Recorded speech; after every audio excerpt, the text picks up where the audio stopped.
Welcome to part 6 of the Minds of the Future. My name is Anna Sjöström and I am the host of this roundtable discussion between young minds in science and Professor Sir David MacMillan, Nobel Laureate in Chemistry 2021. This is taking place at the Nobel Prize Museum in Stockholm during the Nobel Week of 2022. And this question has been worked together with Umeå University. And we talk about going into the future. It is important to ensure safe and sustainable living.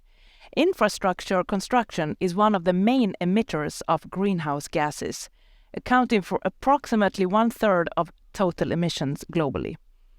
A material that is central for cleaner construction is timber.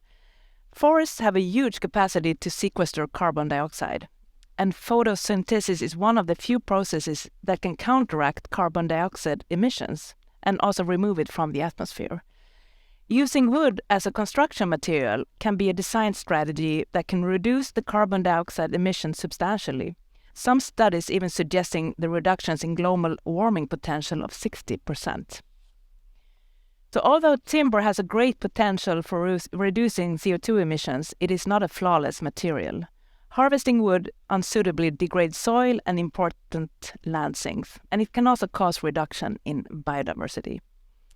So, how do we make sure to both care for the natural benefits of forests while still enabling the usage of timber in sustainable constructions? Do you want to start, Hassan? Sure. Thanks. I think that's a question or a conversation which we all should be having at this moment. And going back to the statistics you mentioned, which is 33% of our carbon emissions are coming from the building and the construction industry, which constitutes of carbon intensive materials such as steel industry and cement industry.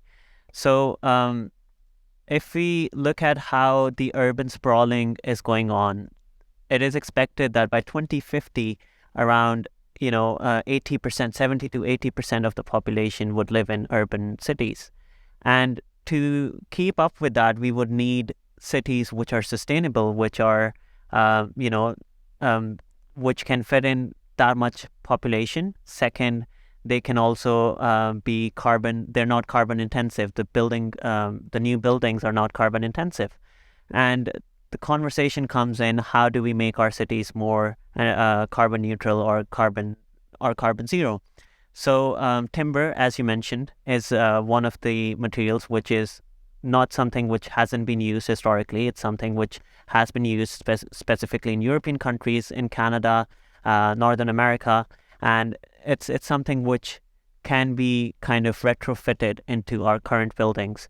But how do we go from there? If we unsustainably plant more and more timber, we might go from one crisis, trying to fix one thing, to a different crisis, which, like you mentioned, could be a biodiversity loss. It could be, not enough timber to kind of meet the demand for the future. And the question, there has to be locally sourced materials along with timber to reinforce timber, along with other materials which can make it structurally sound. So the question about the structure integrity of the building comes into question.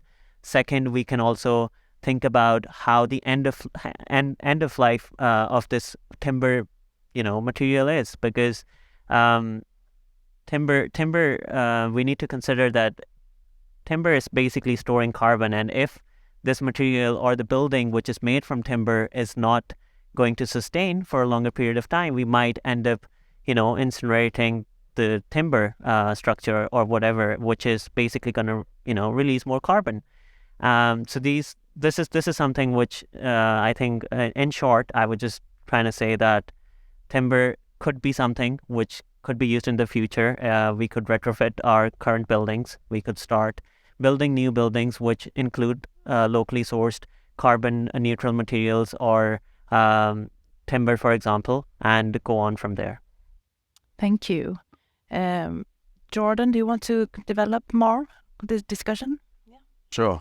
Well, I think it almost goes without saying, but I think first and foremost what we need to address is that we prevent further deforestation of any old growth or primary forests like the Amazon rainforest, they need to remain protected. And it's not just because they're carbon sinks, that help to prevent global warming from getting any worse, but also the biodiversity, those ecosystems that those forests support. And I think one of the best practices, and maybe this links back to the last session we had as well, it comes down to how we manage the land we've already cleared.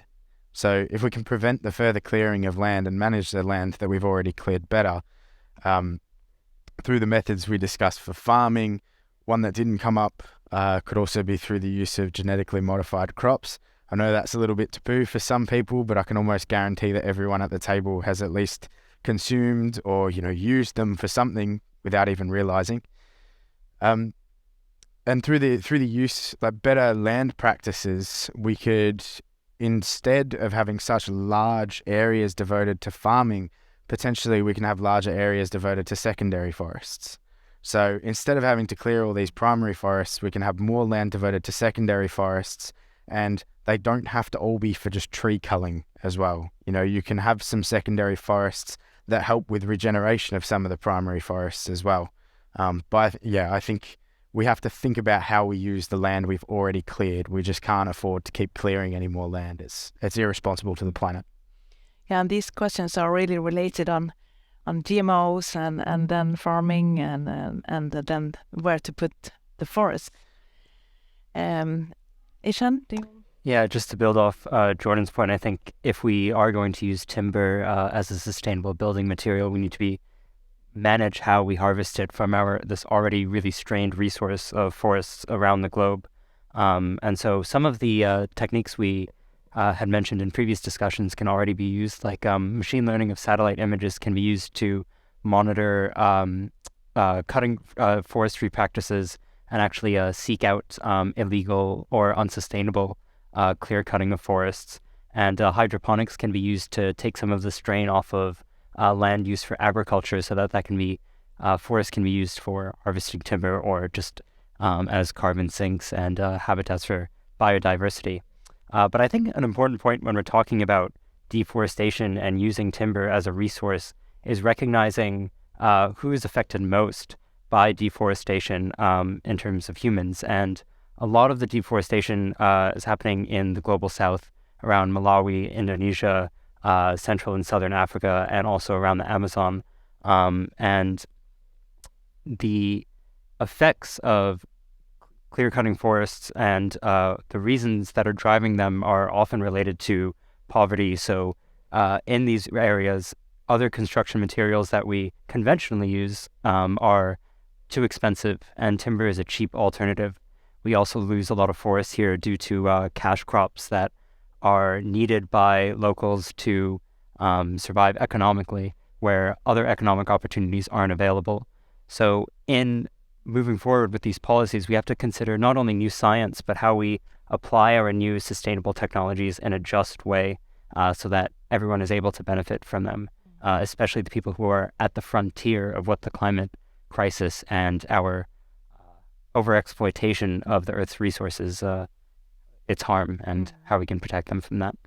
Yeah, those are very also important and heavy topics, and talking about inequalities and who is suffering and who is benefits of also the progress that are being made in scientific solutions, of course, and making sure that everyone on the planet gets to profit from these developments, and also taking part of research.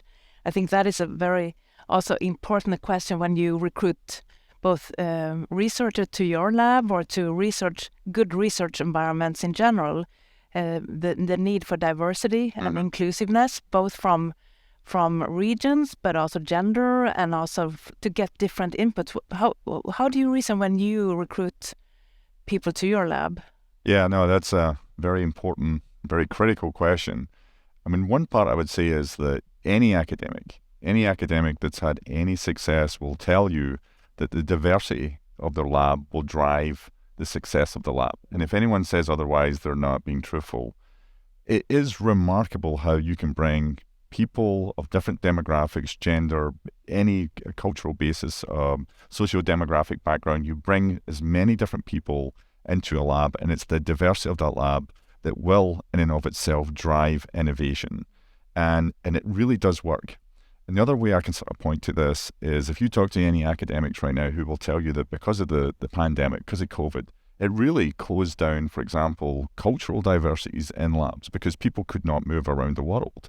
And it really had a significant impact on research innovation across many different labs, many different areas. And this is something which has been uniformly sort of found. So one thing which is critical, I would argue, it's critical for how we go forward in our scientific or engineering or other STEM-based subjects is we have to continue to push for diversity of research across all facets. And that is extraordinarily important. One other idea I would say that we also don't talk about, we've talked a little bit about it today, but is countries that have first world resources versus countries that do not have first world resources, and how we have to provide opportunities to people across the planet to actually get involved in innovation.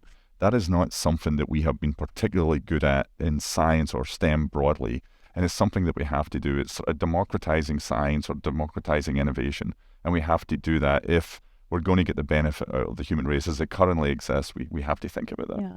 And I mean, these are really important points, especially on all the topics we have been discussing today that really concerns the whole planet and all of humanity, that we have a diverse group of researchers, innovators, and participating in the development of STEM areas.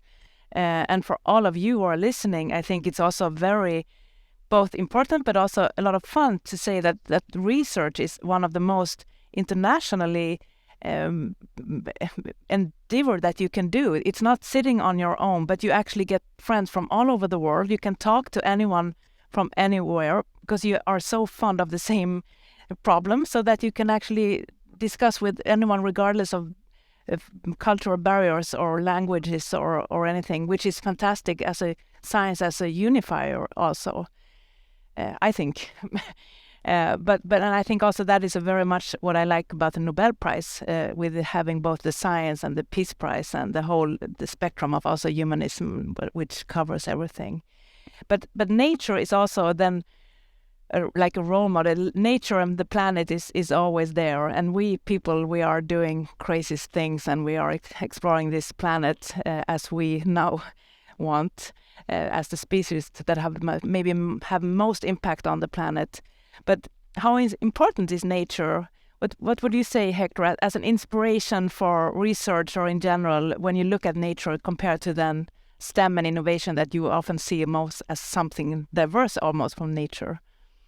I think nature is the one starting point we have in science. It's really this fundamental nature, this fundamental compound we have to start researching, right? It's our starting point.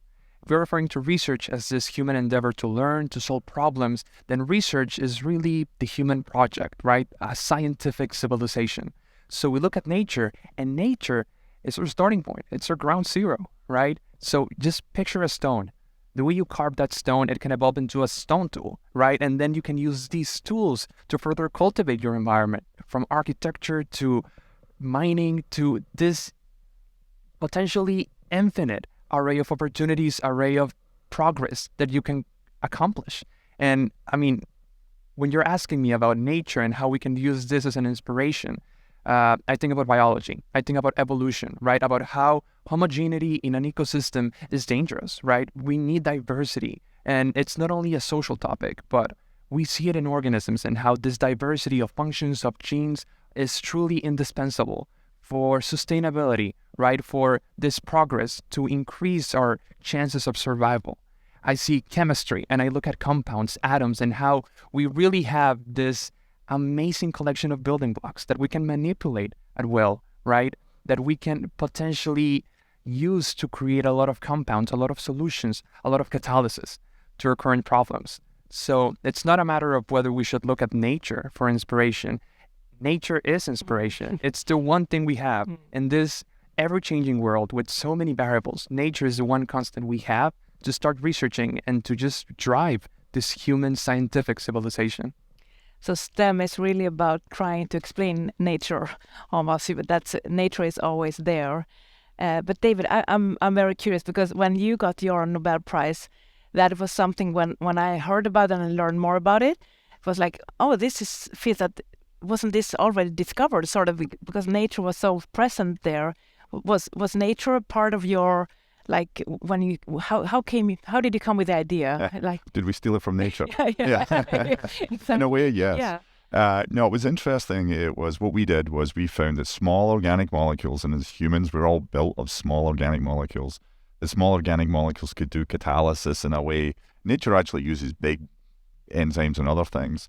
But ultimately, what was very interesting was we started using these small organic molecules. We found all these new catalytic reactions, and subsequently, people have now found that nature actually does some chemical reactions using some of these ideas, which means that we didn't actually invent them. Nature invented them. We just coincidentally actually came across them. But I'll tell you one thing really quickly, which is right now we have this new approach. This is going across all of chemistry, but people are looking for new ways to make medicines. And in medicines, there's been a realization that we have to introduce these new types of what's called sp3 carbons. It turns out it's really important for success in medicines. And we didn't have really great ways of thinking about how to make these types of bonds. And one thing that's been realized recently is nature knows how to make these bonds. And so in labs, many people are now looking at this and realizing we can literally sort of steal these ideas. Steal's the wrong word, kidnap. We can remove these ideas or extract those ideas or mimic these ideas from nature, and it works. And we can do it in a lab, and it's allowing new medicines to be made which incorporate these types of carbons when nature had or has already demonstrated you could do it for completely different purposes. But it was a beautiful example of why being aware, being knowledgeable, and thinking about the way nature works is so important if you're going to take some of those ideas and think about it for our own innovations. I mean, that's really fantastic final words also here, where we have nature as the basis of everything, and nature is a source of inspiration, and nature is what we are trying to explain and understand, everyone who is working with science and innovation, and we're also trying to improve things, of course, and that is fantastic, I think, that is also what we are celebrating here this week, that science is making the world a better place, and it continues doing so, and the problems of today are solved by the laureates of tomorrow. So I think it's really something that we are celebrating today and this whole week here in Stockholm, and together with you laureates who are really like personating the things that we are really wanted to celebrate and discuss this week. So taking this as an opportunity to discuss these topics is really fantastic, I think. So I think I want to thank you all for contributing to a better and brighter future through science, and of course everything else that we have discussed. And to our viewers, you can continue this conversation on how to make our future more sustainable and brighter by downloading our free-of-use appendix on the website to bring to your classroom, science club, or family and friends dinner. Thank you so much.